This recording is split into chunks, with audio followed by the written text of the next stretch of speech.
Assalamualaikum warahmatullahi wabarakatuh. Selamat siang. Ketemu lagi di mata kuliah statistik deskriptif. Kali ini ketemu lagi dengan saya Yudi Siswanto.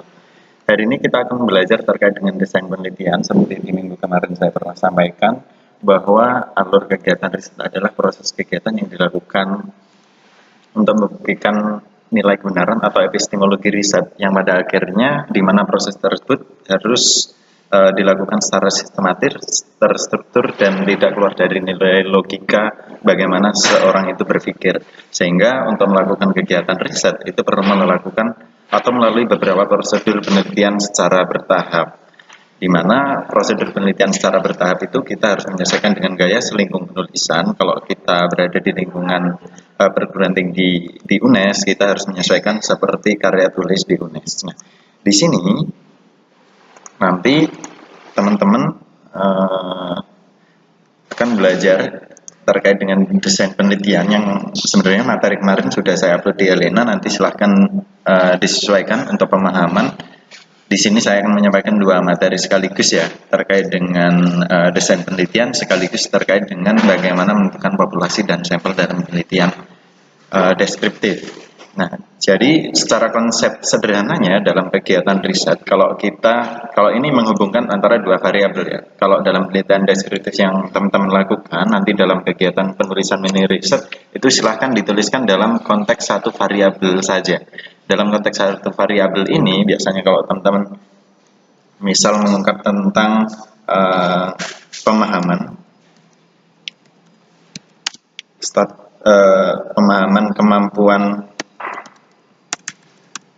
pemahaman menulis karya tulis menggunakan analisis statistik deskriptif pada Rommel 1 gitu. Pemahaman analisis statistik deskriptif pada Rommel 1 jurusan PNF.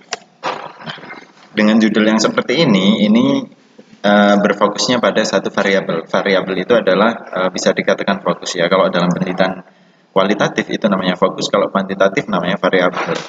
Kuantitatif kalau statistik deskriptif itu menggunakan beberapa pemahaman menggunakan angka-angka, itu berarti menggunakan desain kuantitatif, di mana konteks di sini teman-teman ingin mengungkap terkait dengan pemahaman, variabelnya di situ, pemahaman analisis statistik deskriptif pada Rommel 1.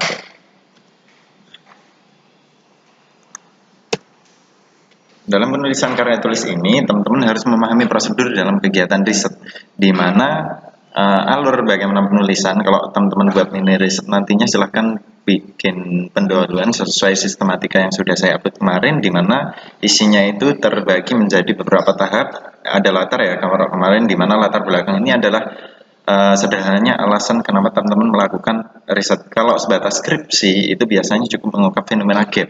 Fenomena gap itu menyajikan terkait dengan hal ideal antara apa yang diinginkan dengan kenyataan yang terjadi, atau bisa konsep teori dengan realita yang berbanding terbalik, atau dengan basic regulasi atau kebijakan dengan implementasi di lapangan. Itu nantinya ketika ada ketimpangan, ketidaksesuaian dengan implementasi atau pelaksanaan atau teori dilaksanakan, itu namanya adalah gap research. Identifikasi ini diuraikan berdasarkan poin-poin masalah sesuai dengan latar belakang. Ini tidak boleh keluar dari apa yang disampaikan yang mengerucut pada uraian di latar belakang. Rumusan masalah saya kira berfokus pada variabel yang ingin diungkap sesuai dengan masalah, di mana latar belakang masalah dan identifikasi masalah itu harus memunculkan novelty atau nilai keunikan yang terjadi, yang ada pada fenomena atau kejadian di situasi tertentu pada sebuah populasi.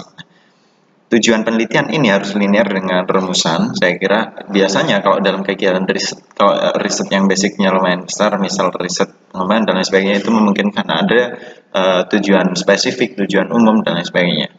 Manfaat ini saya kira dampak ketika tujuan ini tercapai ya. Kalau tujuan ini hal yang ingin diinginkan dalam kegiatan riset, pada akhirnya riset ini ketika sudah menyelesaikan beberapa masalah itu, pada akhirnya nanti apa yang ingin diketahui, apa yang ingin dilakukan itu, nah akhirnya itu harus dicapai atau menjadi acuan bagaimana masalah ini ketika sudah terpecahkan. Sedangkan manfaat ini dampak ketika tujuan ini sudah tercapai, itu berdampaknya untuk apa. Nah, bab 2 itu adalah kajian teori. Sederhananya seperti yang saya sampaikan di minggu kemarin, di sini adalah dasar. Kalau saya katakan bisa disebut mata pisau ketika kita ingin punya masalah, ingin mengupas suatu misal mangga. Nah, itu mata pisaunya atau dasarnya itu menggunakan suatu kajian teori.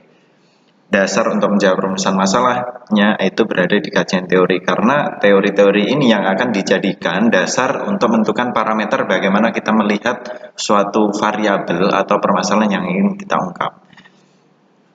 Terus di bagian bab 3 ini adalah metode penelitian. Metode itu sederhananya adalah cara, berarti isinya tentang cara-cara bagaimana mengungkap rumusan masalah yang ingin kita ungkap, itu berdasarkan kajian teori yang sudah kita uraikan. Nah, teman-teman nanti akan belajarnya di bagian ini. Pendekatan penelitian ini adalah pedoman atau prosedur serta teknik dalam perencanaan penelitian yang berguna sebagai panduan untuk membangun ide berpikir ilmiah untuk menyusun suatu kegiatan riset. Nah, proses di sini harusnya itu diuraikan secara detail oleh seorang peneliti. Kalau berfokusnya pada penelitian deskriptif, itu berarti ya harus diuraikan deskriptifnya itu dalam bentuk ingin melakukan apa? Apakah hanya sebatas survei? Apakah sebatas hanya mengungkap suatu kejadian atau fenomena, atau mengungkap suatu karakteristik, atau berupa riset sejarah dan lain sebagainya, atau riset pustaka. Itu perlu diuraikan secara jelas dalam desain penelitian, karena di sini alur bagaimana proses kegiatan riset ini dilakukan sampai perolehan datanya itu diperoleh hingga proses tahapan akhirnya nanti perlakuan terhadap orang yang memberikan informasi atau bisa disebut sampel atau responden dalam kegiatan penelitian itu seperti apa. Nah, perlu saya jelaskan juga bahwa kalau yang namanya dalam penelitian kuantitatif itu namanya orang yang dijadikan sumber data itu namanya responden atau sampel, dan penyebutan dari orang yang memberikan informasi ini harus diuraikan secara konsisten. Tidak boleh kita menyebutnya bergantian atau responden atau sampel, karena pada dasarnya kegiatan riset itu adalah nilai konsistensi yang harus dijaga, karena nilai sistematis untuk berpikir logis mencari nilai kebenaran dalam kegiatan riset itu harus diuraikan secara benar. Terus selanjutnya yaitu menentukan populasi sampel. Nanti kita akan belajar dua sub ini ya, desain penelitian dan populasi serta sampel. Nah, variabel serta definisi operasional itu nanti saya akan uraikan di pertemuan selanjutnya. Terus teknik pengumpulan data penelitian itu menggunakan instrumen dan bagaimana caranya kita menyusun instrumen, terus prosedur-prosedur apa saja yang digunakan untuk mengumpulkan suatu data, serta teknik analisisnya itu bagaimana. Nah, di sini semuanya itu cara-cara yang digunakan untuk menjawab rumusan masalah. Berarti isinya metode itu cara-cara semuanya. Kalau di bab 2 itu isinya dasar ya. Dasar untuk menjawab rumusan masalah. Berarti kalau kita ingin mengungkap suatu kejadian berupa misalkan pemahaman karakteristik pemahaman peserta didik, yaitu berfokusnya pada pemahaman peserta didik sesuai dengan objek. Kalau latarnya adalah peserta didik, misal peserta didik paket C. Kalau enggak misalkan peserta kegiatan training, nah itu harus juga diarahkan sesuai dengan konteks bagaimana masalah itu akan diungkap. Terus kita langsung saja terkait dengan desain yang saya sampaikan kemarin, bahwa desain penelitian deskriptif, dalam penelitian deskriptif itu tidak memiliki kekuatan untuk mengontrol hal-hal yang sementara terjadi, hanya untuk mengukur apa yang ada. Dan penelitian deskriptif itu sebagai kegiatan mengumpulkan data dalam rangkaian, bukan untuk menguji hipotesis ya, atau jawaban praduga sementara, namun menyangkut keadaan pada waktu yang sedang berjalan. Hanya dia mengungkap suatu, kalau kegiatan survei, kalau teman-teman tahu ya yang namanya survei, misalkan survei elektabilitas, survei quick count, itu saya kira juga menggunakan basic riset deskriptif. Dia tidak menghubung-hubungkan antara variabel, mencari komparasi antara suatu kejadian dengan kejadian yang lain, Nah, itu saya kira tidak diperlukan dalam penelitian deskriptif. Dia hanya menyampaikan informasi sesuai dengan keadaan fenomena yang terjadi. Terus metode deskriptif dirancang untuk mengumpulkan informasi tentang keadaan-keadaan nyata eh, sementara atau sekarang yang berlangsung. Kegunaan penelitian deskriptif itu banyak memberikan sumbangsih kepada pengembangan iptek melalui pemberian informasi mutakhir, dapat memberikan informasi secara luas dengan berbagai masalah, terus dapat memberikan keadaan yang mungkin terdapat dalam situasi tertentu, serta dapat membantu mengidentifikasi faktor-faktor yang berguna. Nah, dalam desain penelitian itu sederhananya seperti yang saya sampaikan tadi, bahwa rancangan penelitian yang disusun sedemikian rupa untuk menentukan peneliti bagaimana memperoleh jawaban terhadap pertanyaan penelitian atau rumusan permasalahan. Dan dalam pengertian secara sempit, desain penelitian itu mengacu pada jenis penelitian yang dipergunakan untuk mencapai tujuan penelitian. Hanya prosedur bagaimana penelitian ini dilakukan sampai data tersebut diperoleh. Itu adalah desain penelitian. Dalam arti yang lebih luas, desain penelitian itu mencakup berbagai hal yang dilakukan peneliti, mulai dari mengidentifikasi masalah, terus merumuskan hipotesa. Kalau teman-teman di penelitian deskriptif itu tidak perlu kita bersintesis, itu tidak diperlukan, atau merumuskan suatu hipotesa. Operasional hipotesis itu juga tidak diperlukan. Yang diperlukan itu adalah operasional variabel. Terus cara pengumpulan data itu juga perlu dijelaskan bagaimana data itu dikumpulkan, atau menggunakan kuesioner, menggunakan angket, kalau angket terstruktur, ataukah angket yang secara umum disebarluaskan pada responden. Dan itu juga perlu dijelaskan bagaimana angket tersebut disebarluaskan, apakah perlu menggunakan informan konsen atau lembar persetujuan dari seorang responden atau tidak, itu juga diperlukan. Serta ini juga perlu ketika seorang peneliti itu memberikan reward. Ketika responden itu telah mengisi sebuah angket atau kuesioner, dia memberikan reward, itu juga perlu diuraikan dalam desain suatu kegiatan riset. Terus oleh karena itu, desain atau rancangan penelitian ini berguna sebagai panduan untuk mencapai tujuan penelitian. Kenapa desain penelitian ini sangat perlu? Karena ini dalam upaya mencapai tujuan kegiatan riset. Makanya perlu didesain yang sedemikian rupa yang memang cocok untuk menyelesaikan perumusan permasalahan guna mencapai tujuan kegiatan riset. Ada 3 hal penting yang perlu dikaji dalam menentukan desain penelitian. Yang pertama yaitu sejak awal harus menentukan apakah yang akan dilakukan intervensi dalam penelitian itu berupa eksperimental atau hanya melaksanakan pengamatan saja tanpa intervensi. Kalau penelitian teman-teman itu hanya berupa mengungkap suatu kejadian atau fenomena yang terjadi di lapangan, itu berupa studi observasional, saya kira. Terus yang kedua yaitu apabila dipilih peneliti observasional, harus ditentukan apakah dilakukan pengamatan sewaktu, cross section. Kalau cross section itu hanya satu waktu saja, ketika peneliti terjun ke lapangan sekali terus dia memperoleh data, ya sudah, itu namanya cross section. Kalau sudah memperoleh data namun ingin mengcross check lagi apakah data itu tetap konstan atau tidak ada perubahan, itu namanya longitudinal research. Nah, itu saya kira membutuhkan waktu yang sangat lama, dan itu saya kira sangat jarang dilakukan karena biasanya penelitian deskriptif itu sederhananya yang untuk mengungkap waktu kejadian guna mengenerasikan suatu kejadian di tempat tertentu. Terus yang ketiga yaitu apakah akan dilakukan studi retrospektif, yaitu mengevaluasi peristiwa yang sudah berlangsung, ataukah studi prospektif, yaitu dengan mengikuti subjek untuk meneliti peristiwa yang terjadi.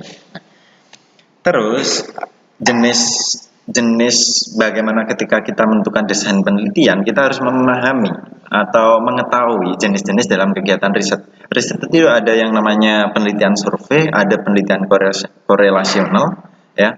Kalau korelasional saya kira tidak ada, bisa, itu penelitian deskriptif digunakan untuk penelitian korelasional sebagai langkah awal sebelum mereka mencari korelasi atau hubungan dari suatu variabel terus mendeskripsikan keadaan berdasarkan variabel yang ingin diungkap, itu tetap bisa digunakan untuk memberikan gambaran awal. Tapi kalau teman-teman di sini ketika nanti menuliskan mini riset, saya kira tidak diperlukan desain penelitian ini.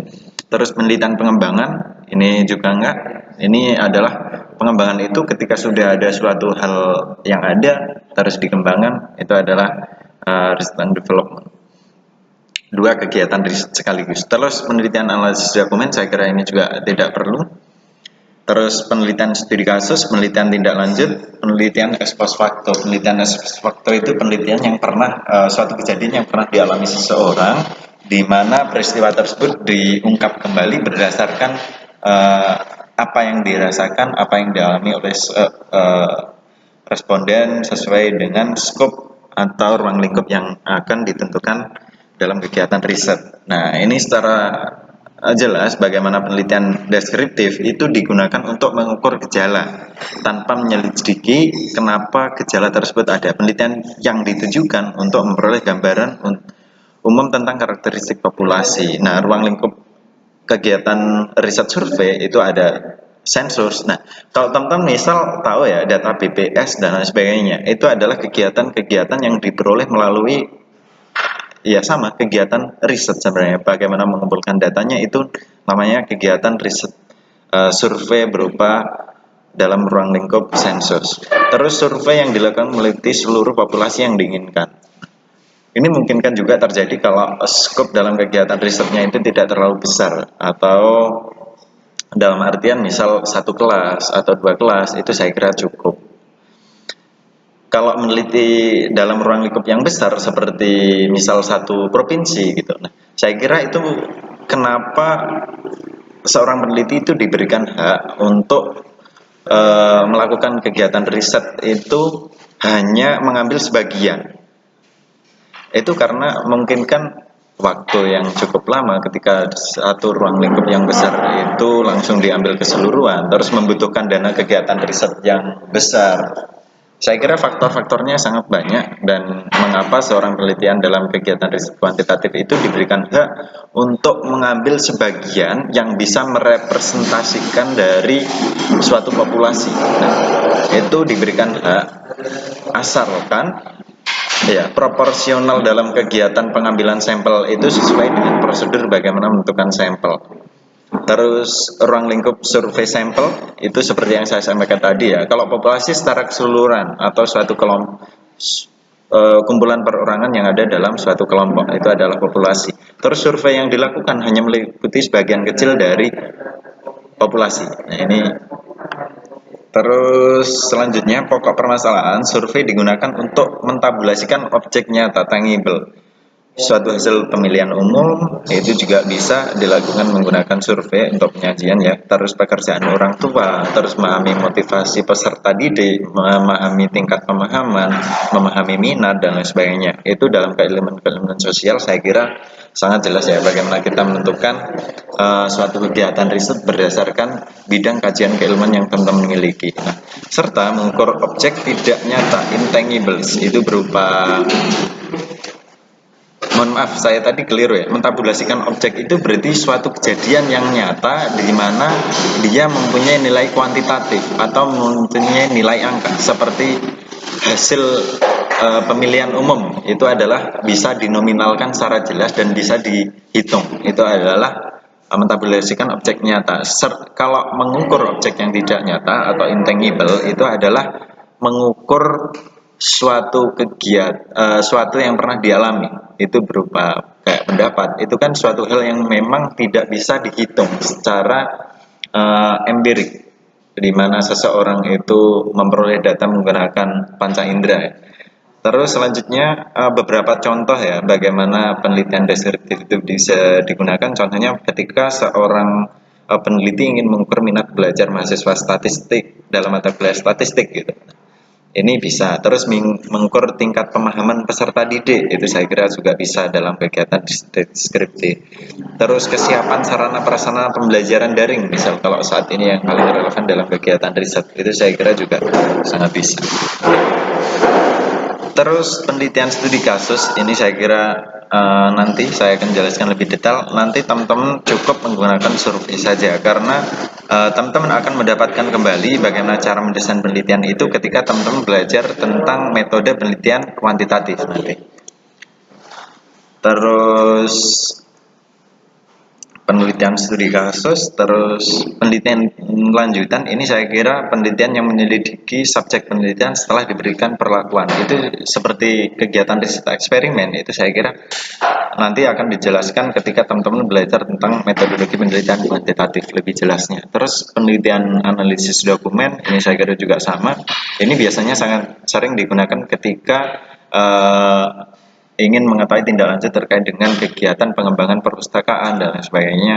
Ini saya kira juga bisa digunakan menggunakan penelitian analisis dokumen. Terus penelitian post facto saya kira ini dalam keilmuan sosial sangat relevan digunakan karena beberapa kejadian berupa upaya peningkatan kinerja, upaya pengembangan kualitas sumber daya manusia, upaya manajemen sumber daya manusia, terus bagaimana mengetahui keadaan dinamika bersosial, ini saya kira sangat relevan ketika menggunakan riset ex post facto, yaitu kegiatan yang menyelidiki untuk mempelajari atau meninjau variabel-variabel di mana variabel-variabel tersebut tidak dapat mengontrol secara langsung variabel bebas karena peristiwa yang terjadi berupa atau sifatnya tidak dapat dimanipulasi atau kejadian-kejadian seperti yang dialami oleh setiap individu itu tidak dapat dimanipulasi. Saya kira untuk desain penelitian cukup ya. Nanti untuk contoh bagaimana ketika kita mendesain penelitian, ini saya berikan contoh sederhana ya. Nanti akan saya upload di Elena, nanti silahkan teman-teman download terus disesuaikan dengan mini riset yang dianggap dalam kegiatan penelitian. Nah, kalau teman-teman mengamati terkait dengan tingkat pemahaman mahasiswa dalam mata kuliah statistik deskriptif gitu. Nah, itu kita melakukan kegiatan survei, mungkin pemetaannya terhadap untuk dua rombel. Dua rombel itu berarti kita harus melakukan survei. Nah, untuk memperoleh datanya itu, contohnya penelitian ini menggunakan pendekatan deskriptif dengan metode survei. Pendekatan deskriptif dilakukan untuk memperoleh data empirik untuk menyajikan gambaran lengkap. Ini kita bisa menguraikan dengan basic teori.